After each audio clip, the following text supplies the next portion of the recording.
matin, nous avons commencé notre thème. Et ce thème est intitulé La vie éternelle.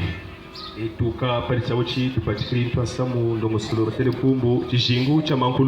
croyons aussi que c'est un thème fondamental.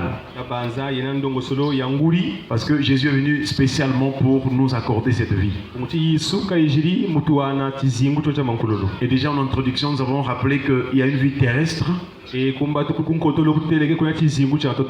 qui est une vie déchue. Dieu nous a créés, il a fondé, il a formé l'homme de la poussière de la terre. Voilà pourquoi on l'appelle homme. Parce qu'il est tiré de la terre. Quelque temps après, l'homme a désobéi à la voix de Dieu ou la loi de Dieu. Et donc,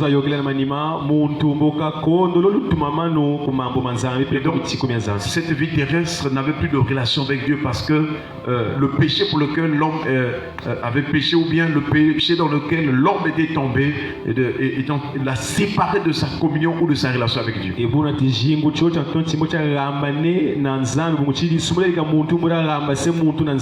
Et donc voilà pourquoi les démons sont venus sur la terre, et puis à partir du péché, ils commençaient à conduire l'homme pour agir contre la personne de Dieu.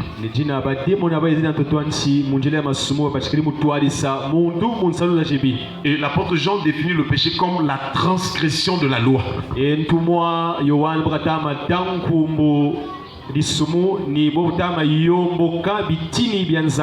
nous avons rappelé que transgresser veut dire c'est l'action de contrevenir, c'est-à-dire d'agir contre Dieu.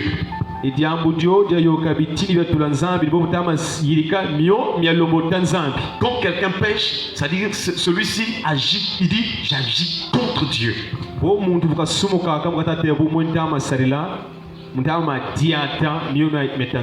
Alors que c'est Dieu qui a tout créé. Si tu existes, c'est grâce à Dieu. Si tu vis, c'est grâce à Dieu. Si tu es en train de respirer, c'est grâce à Dieu. Alléluia. Amen. Job dit, le livre de Job dit, c'est lui qui tient dans sa main l'âme de tout ce qui vit. Le souffle de toute chair d'homme. Donc même ton souffle, ta vie est entre les mains du Seigneur.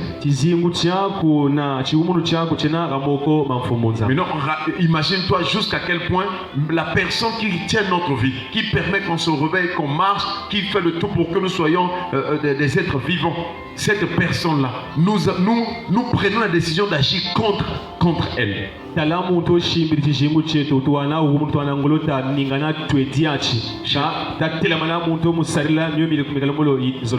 Et donc dans les générations passées, il y a eu des dispensations où presque toute la terre, les gens étaient morts. Si nous nous souvenons du temps de Noé, il y avait beaucoup de personnes sur la terre. Mais c'est seulement 8 personnes qui ont accepté d'entrer dans l'arche. Le reste avait choisi la voie de la méchanceté. Et ce qui est compliqué ou bizarre, c'est que, plutôt j'allais dire, ce qui est vraiment difficile, c'est que Jésus même a annoncé que ce qui arriva du temps de Noé arrivera pareillement. Donc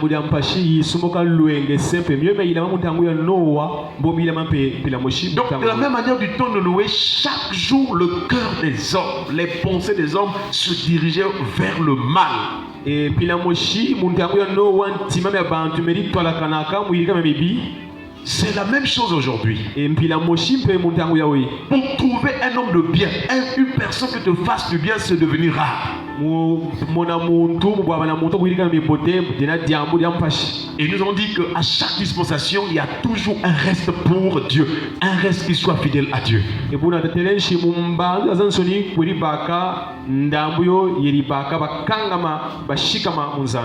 si tout le monde ou la majorité des gens sont en train de faire le mal, chers frères et sœurs, tu ne dois pas suivre cette voie-là.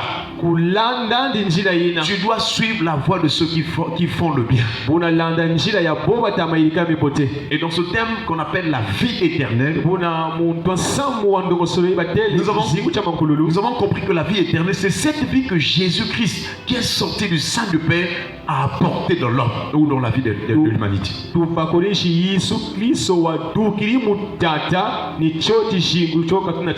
Désormais donc, tous ceux qui vont croire en Jésus-Christ, tous ceux qui vont le recevoir dans leur cœur, tous ceux qui vont confesser Jésus-Christ comme Seigneur et Sauveur,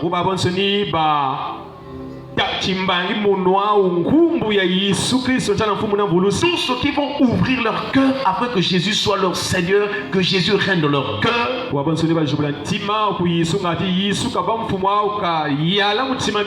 le Seigneur leur accordera la vie éternelle. Est-ce qu'on peut acclamer le Seigneur? Voilà la soif de tous les jours. La vie éternelle.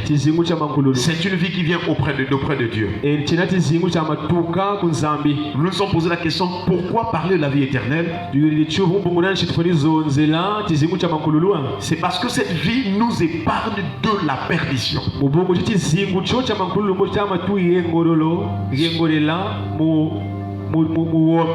Sur la terre, il y a deux voies, il y a deux chemins, il y a deux portes.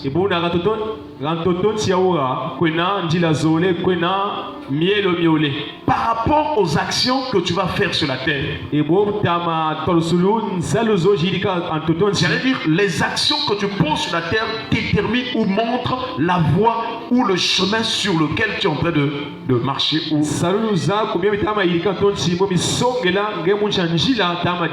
Le Seigneur a dit, large est la porte spacieux, le chemin qui mène à la perdition.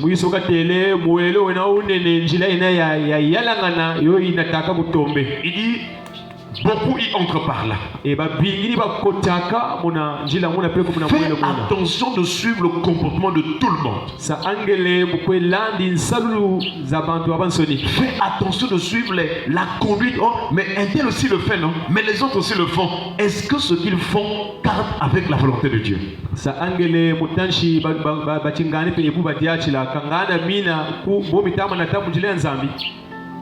Toi, tu dois faire les choses tenant compte de ton Créateur. Parce que si tu vis, il y a quelqu'un qui a permis que tu sois dans le sein maternel, que tu naisses et que tu arrives jusqu'à cet âge que tu as. Il y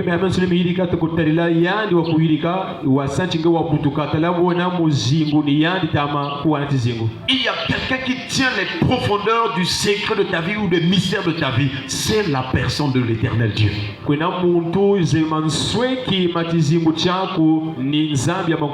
Quand tu étais encore une masse informe,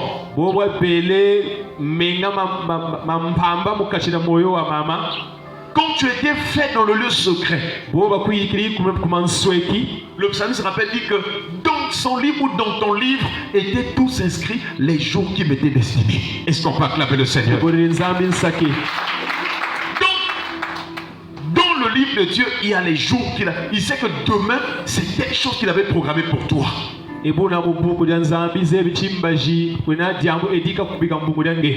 Mais tu ne sais pas ce que Dieu a prévu pour toi demain. Mais si tu acceptes Dieu et que tu marches dans ses voies, son esprit peut t'enseigner, son esprit peut te parler, son esprit va t'emmener à vivre ce que Dieu a prévu pour toi demain.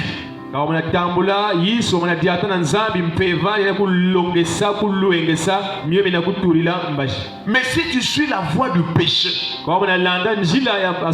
si tu vas dans la large porte, le chemin de la perdition, même si Dieu avait préparé quelque chose pour toi de bon demain, si aujourd'hui tu es en train de faire le mal, alors le diable va te faire dévier. Il va te faire convaincre d'aller dans une voie détournée.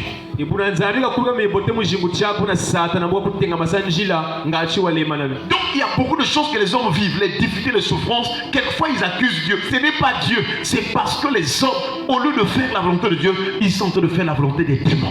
bantu bakwa musupa isa jinga batama fundisa nzambi kanzambi yako muchi baba batama kwenda munjila za masumu saluza jibi. Voilà pourquoi le deuxième point de notre thème que nous sommes en train de voir,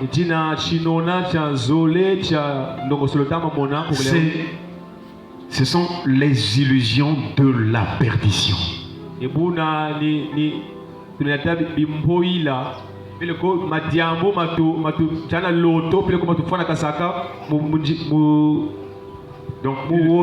Donc les erreurs, la fausseté, ou disons le mensonge que le diable utilise pour faire croire aux gens quelque chose, mais ce n'est pas ça la vérité.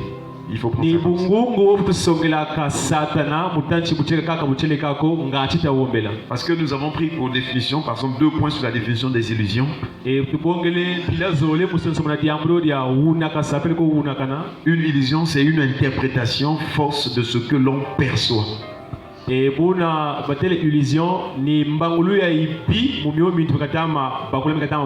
prends un exemple, le vin. La Bible déclare le vin paraît d'un beau rouge. Quand les gens prennent le vin, ils disent ah c'est bon quand tu vois la bouteille, tu vois et ça coule aisément. La Bible déclare que quand quelqu'un consomme du vin, déjà à première vue c'est bon. Et la deuxième fois, c'est que quand tu bois, ça coule aisément dans les entrailles, en fait dans ton corps, dans ton ventre. Donc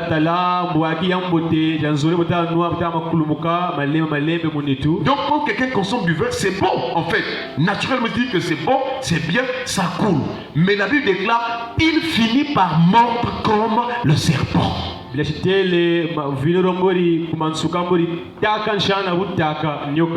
Donc, malgré que le vin est beau, et paraît d'un beau rouge, et coule aisément, mais la conséquence du vin, c'est que ce vin-là va te détruire. Comme le venin du serpent détruit la vie d'une personne, le vin, quand tu le consommes aussi, il finit par te détruire.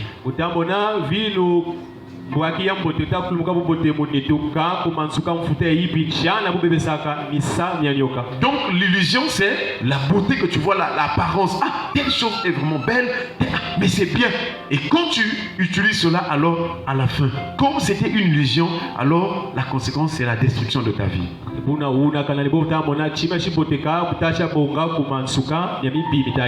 Même si tu prêches, il y a des gens que le diable le diable les a bloqués, il les a liés, il a mis des forteresses.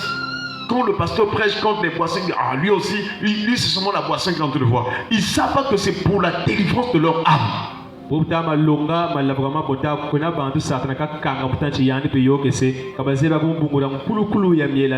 Et derrière cela, le diable est en train d'aveugler. Et quand quelqu'un commence à mourir, ou bien quand le vin va communiquer des maladies graves, et vraiment quand quelqu'un commence à mourir, il va dire appelez le pasteur pour qu'il prie pour moi. Mais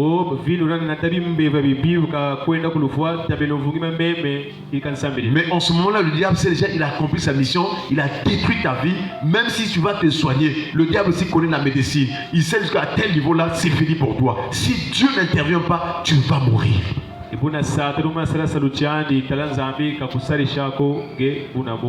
Voilà pourquoi dans la vie, il faut faire attention d'embrasser n'importe quoi. Il faut toujours te poser la question, est-ce que Dieu me permet de faire telle chose?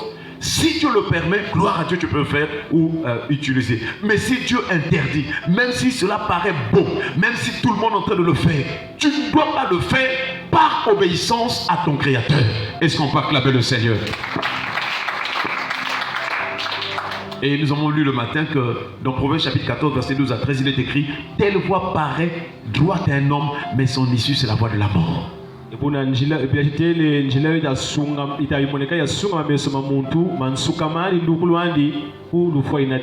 Et la suite de ce verset dit il dit au milieu du rire, le cœur peut être affligé.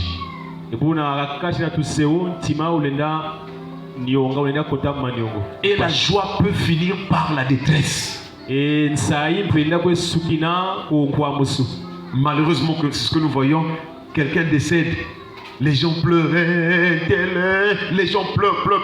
Mais après qu'on enterre, les personnes reviennent encore dans l'ambiance qui a fait que la personne décède. C'est-à-dire, le cadre ou bien le piège que le diable a utilisé pour détruire cette personne. Les gens repartent encore pour faire cette vie-là. Alors qu'ils étaient en train de pleurer, mais après, ils vont continuer encore à vivre et un autre décède encore. Ou encore plusieurs décèdent. Ils vont encore pleurer, ils pleurent. Mais après, ils repartent encore. Ça veut dire que c'est un filet spirituel. Una inanchana mposa ya chimpeve bantu ba muntu firi bo batama dila diambolo ka firi bona ka bokejika baombe bafutura kalila wakabutulu foi et uko bazunga na. Voilà pourquoi nous sommes en train de dire que Dieu nous ouvre les yeux spirituels, les yeux du cœur, afin que nous puissions échapper des illusions de la perdition. Eta lomba nzambi katujubula meso ma chimpeve meso mantimanga chi tarengololo muhuna kana kwa Satan. Dans quel domaine tu es en train d'aimer quelque chose, mais c'est une illusion. Ce n'est pas la réalité, ce n'est pas ce n'est pas bien ce que. Mais toi tu dis que c'est bien, c'est bon, je dois faire. Mais derrière cette chose ou cette voie-là, le Satan est caché derrière. Il est en train de détruire ta vie. C'est le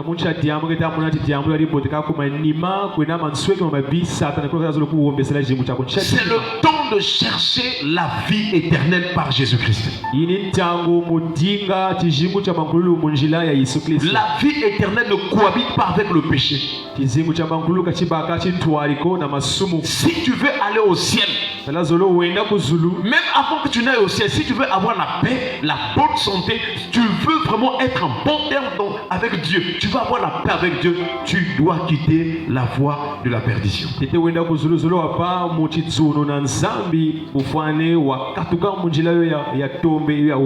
allons prendre un exemple dans la Bible d'une personne aussi qui était dans une illusion.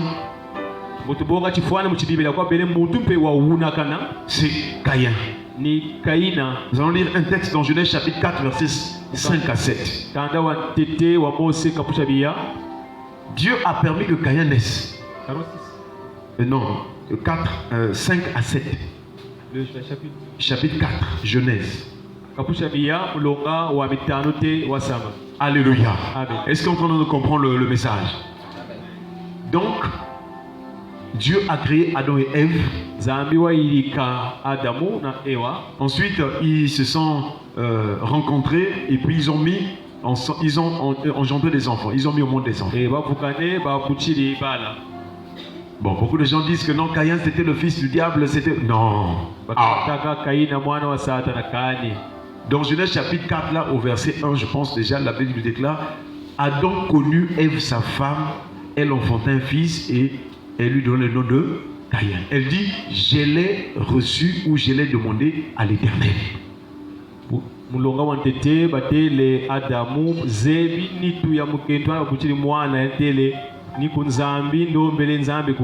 première vérité, Ève elle-même a dit que non, cet enfant c'est Dieu qui m'a donné.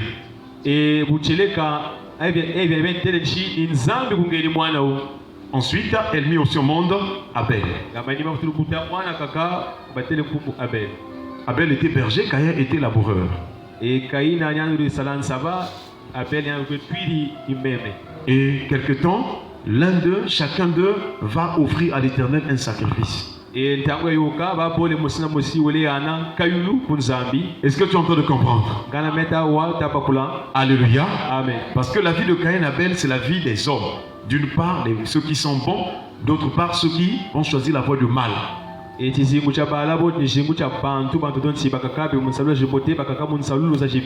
ce soir, ne plus que du moins par cette portion de l'écriture, tu sauras toi-même si tu es du côté d'Abel ou bien tu es du côté de Caïn.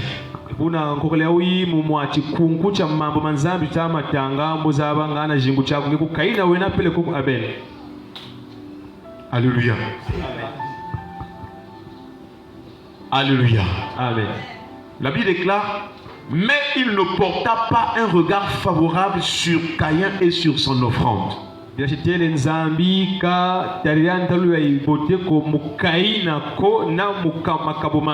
devons savoir que Dieu est souverain. La Bible déclare, notre Dieu est au ciel, il fait tout ce qu'il faut. Est-ce qu'on peut acclamer le Seigneur? Tu ne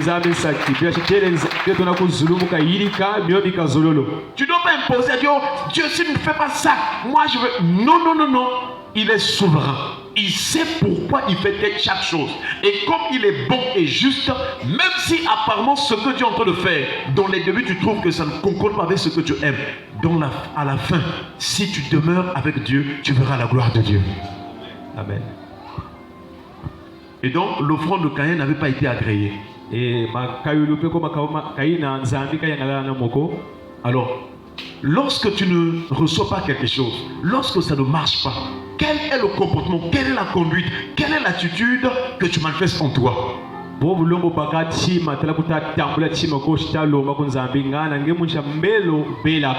y a des gens qui sont tellement cupides, dès qu'il manque même quelque chose, ils changent d'attitude.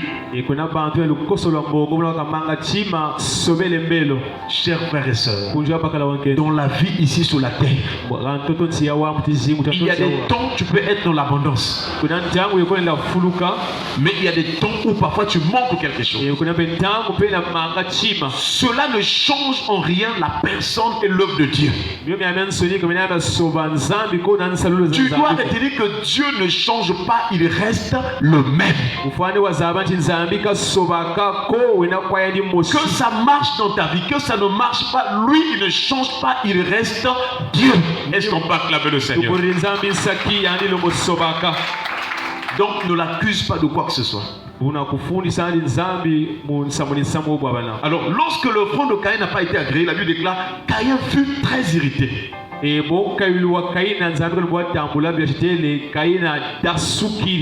son visage fut abattu.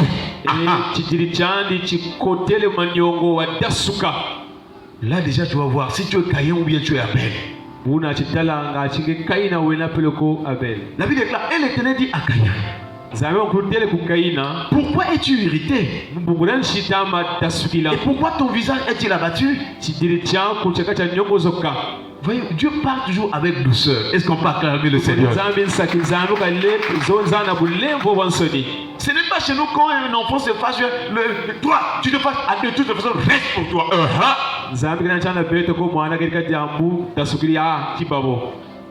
Mais Dieu a dit, pourquoi es-tu irrité et pourquoi ton visage est-il abattu?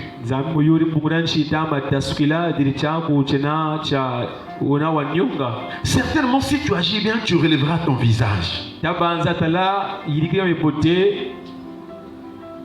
Tu relèveras ton visage. Mais si tu agis mal, le péché se couche à la porte. Et ses désirs se portent vers toi. Mais toi, domine sur lui. Là, nous ne sommes pas au temps de la loi, mais déjà, nous voyons que c'est aussi la grâce. Dieu, depuis qu'il a créé l'homme, il veut que l'homme domine sur le péché. Parce qu'il sait que derrière le péché se cachent les démons et le diable. Est-ce qu'on peut acclamer le Seigneur? Alors, la première ou le premier défaut, ou bien la première mauvaise attitude de Caïn, c'est quoi? C'est l'irritation. Est-ce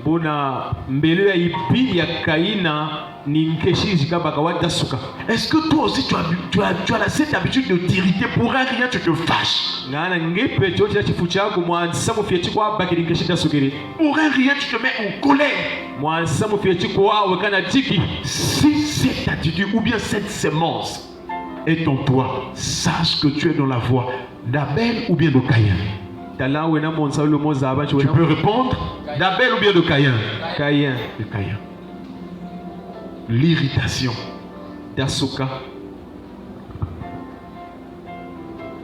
Dans Proverbes chapitre 19, le verset 3, il est écrit: la folie de l'homme pervertit sa voix.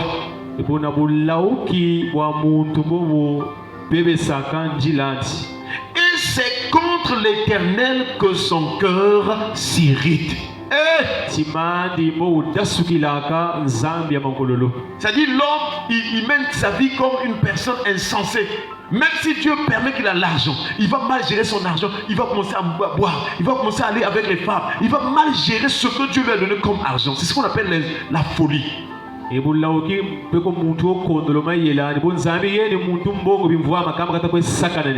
nous sommes sérieux, nous tous sommes contents, nous sommes bien. Mais si on te donne ce moment même 10 millions là, tu ne vas plus avoir le temps de venir à l'église. Je ne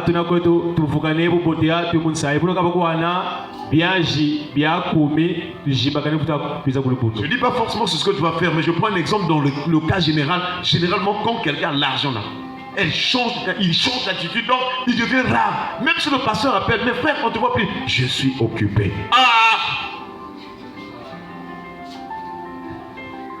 Et c'est ce qu'on appelle la folie. Essaie de voir dans ta vie, dans quel domaine tu t'affoles. Dès que tu trouves un copain qui dit je t'aime, tu ne respectes plus les parents, tu es rentré de la folie. On avait dit que tu dois rentrer à 19h au plus tard. Mais toi tu commences à rentrer à la maison, tu commences à rentrer au moins 22h. J'étais pour aller travailler avec les autres. Donc les autres là, tu ne peux pas leur dire que chez nous on nous interdit d'entrer tard. C'est parce que tu as trouvé un petit copain. C'est la folie des hommes. Alléluia. Amen. Il y a une femme qui t'avait aidé, qui t'avait soutenu. Vous avez commencé dans la douleur, dans la souffrance. Mais maintenant que tu as l'argent, tu t'occupes de cette femme-là. Tu vas maintenant vers la femme étrangère que nous avons vue dimanche.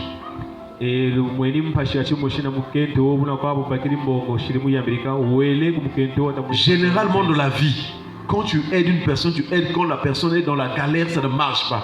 Quand celle-ci est bénie, amenant l'argent, elle oublie la personne qui l'a aidée. Même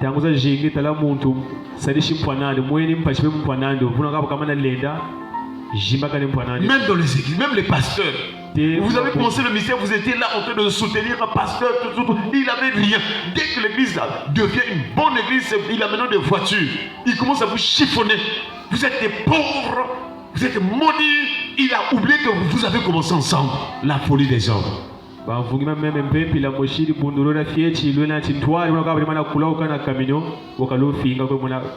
D'autres encore parce qu'elle a des dons spirituels, ils voient les choses. Dieu me parle toujours. Moi je ne suis pas n'importe qui. Oh, la folie des hommes. Mais c'est un don de Dieu.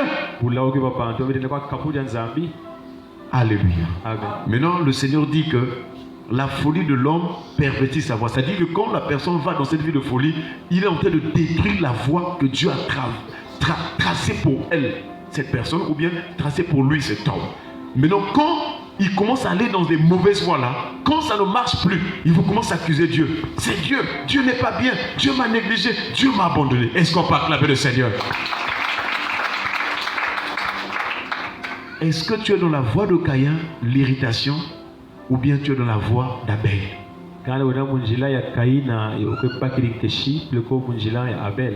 Abel avait un cœur doux. Il ne s'irritait pas. Il avait comme le cœur de Job. Job avait tout perdu. La femme de Job avait le cœur de Caïn. Il a dit à Job, chérie, donc tu continues toujours à croire à ce Dieu-là. Regarde tout ce que nous avons perdu et même les enfants. De toutes les façons, tu es malade. Allez, maudit Dieu et meurs. Il y a des femmes aussi comme ça. Quand vous avez commencé, tu étais bien là, tu travaillais et tout. En tout cas, oh, quand il y avait l'argent là, tu étais chérie. Mais dès que tu tombes malade, il n'y a plus rien. Elle n'a plus le temps même de te voir. Le foyer, ça devient comme les deux petits amis qui donc ils sortent. C'est-à-dire qu'il n'y a plus l'amour comme avant. Parce que le mari n'a plus rien. Le Seigneur te pose la question, est-ce que tu vas te fâcher, tu vas te mettre en colère? C'est une illusion de la perdition. C'est-à-dire, quand tu te mets en colère, sache que cette colère va t'emmener en enfer.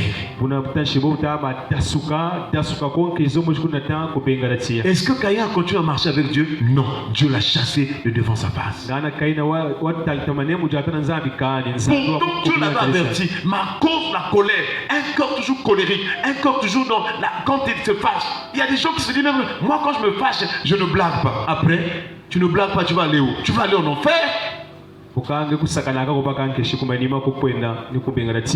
dans les quartiers, dans les familles, tu vois tout le monde. Surtout, ça dit que cette attitude de colère là, c'est une maladie, je peux dire même internationale.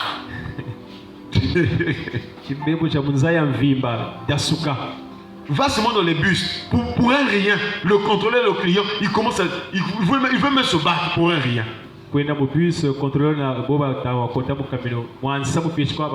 L'irritation. dasuka C'est une illusion de la perdition. Mais ce soir, nous ne sommes pas venus pour te condamner. Alléluia. Lorsque Dieu nous parle, c'est pour que nous puissions prendre vraiment une bonne décision et marcher maintenant de la voie d'Abel. Est-ce qu'on peut acclamer le Seigneur? Papa, mais dans la Bible aussi, il y a des hommes de Dieu qui se fâchaient. Donc l'irritation, là, oui, il y a aussi une bonne irritation. Mais la bonne irritation, c'est l'irritation quand tu te fâches. Ça veut dire que c'est quelque chose que Dieu, qui peut faire fâcher Dieu. Que toi aussi te fâches parce que Dieu n'aime pas ça. Là, c'est bon. Dans Nombre chapitre 23.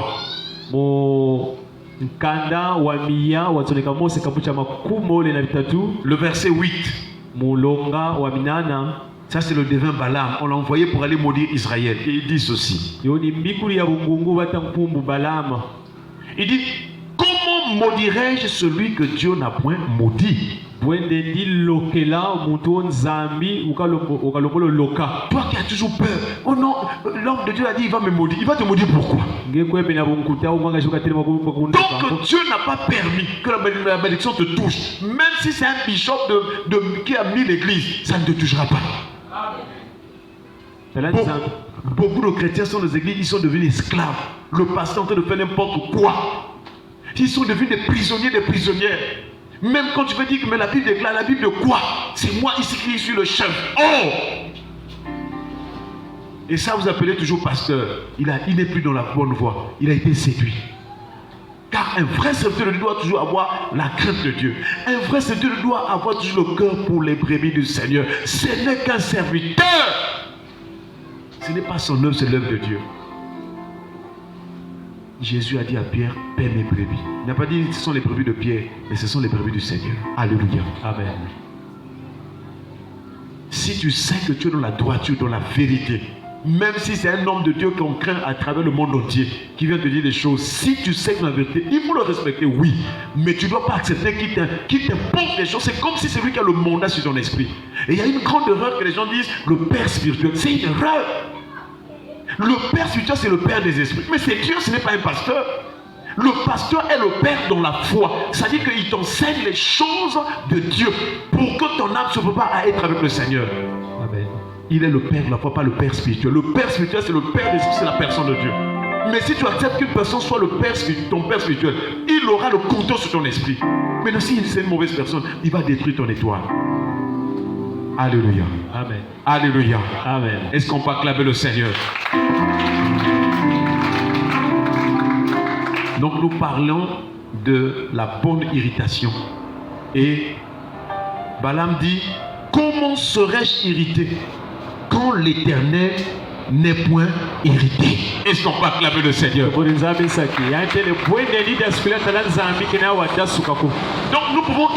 pouvons nous irriter, mais quand on sait que ça Dieu a dit ça, toi tu fais le contraire, ça tu peux te fâcher, c'est une bonne chose. Parce que pour cette chose-là aussi, Dieu aussi n'est pas contre. Ah, si tu t'irrites, Dieu sera avec toi. Alléluia. Amen. Pour terminer ce soir, que faire donc face à l'irritation? Vous savez que quand Dieu nous expose quelque chose, il nous dit quelque chose, il donne toujours la solution.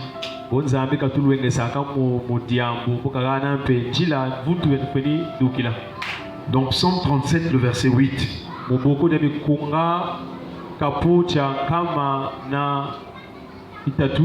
Le verset 8, il est écrit, laisse la colère. Alléluia.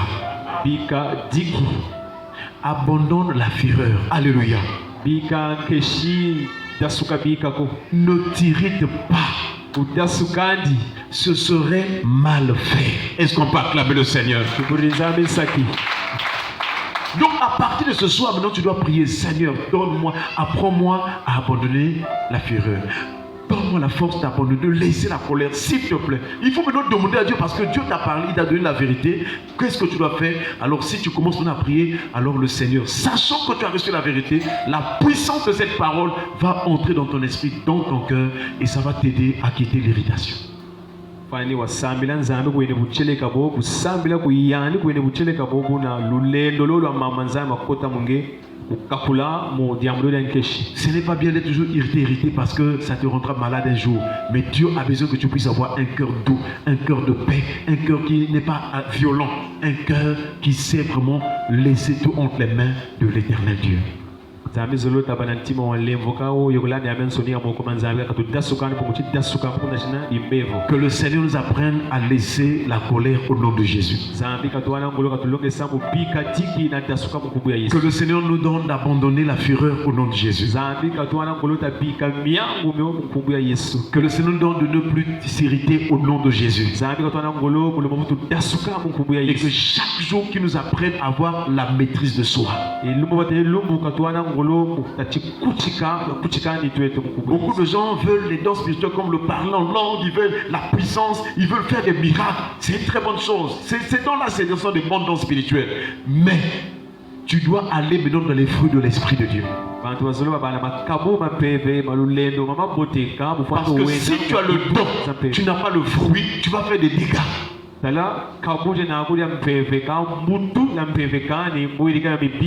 parmi les fruits, il y a un fruit de l'esprit que nous négligeons.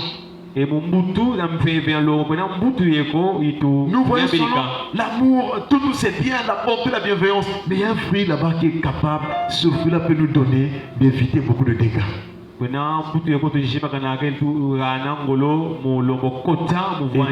fruit-là, on l'appelle la maîtrise de soi ou la tempérance. Est-ce qu'on parle avec le Seigneur? Que le Seigneur nous aide à vivre cette parole au nom de Jésus. S'il te plaît, à partir de ce soir, commence à prier que tu sois plus une femme irritable, une femme qui est toujours là. Si tu es le mari ne peut pas être en paix, ne sois plus un homme qui est dans l'irritation, la femme ne sera pas en paix. Ne sois plus un enfant, bien une enfant, toujours colérique. Les parents ne seront pas en paix. De même aussi les parents, si tu es trop colérique, les enfants ne seront pas en paix. Et l'envoi pour talangue bukento kwenda suki pele ko parale kwenda suki mwana kwenda suki buna zulu kachipa kwa kachileno lomba pokelewi nzambi kakukatola kutitezo. Que le Seigneur donne la maîtrise de soi, la tempérance au nom de Jésus. Nzambi katoa na mbuto ya peve ya kuchikandi tu ya kuchikuchika na umba na lebabi. Baissons nos têtes pour la prière. Nous allons remercier le Seigneur pour sa parole et devons-nous prier le Seigneur.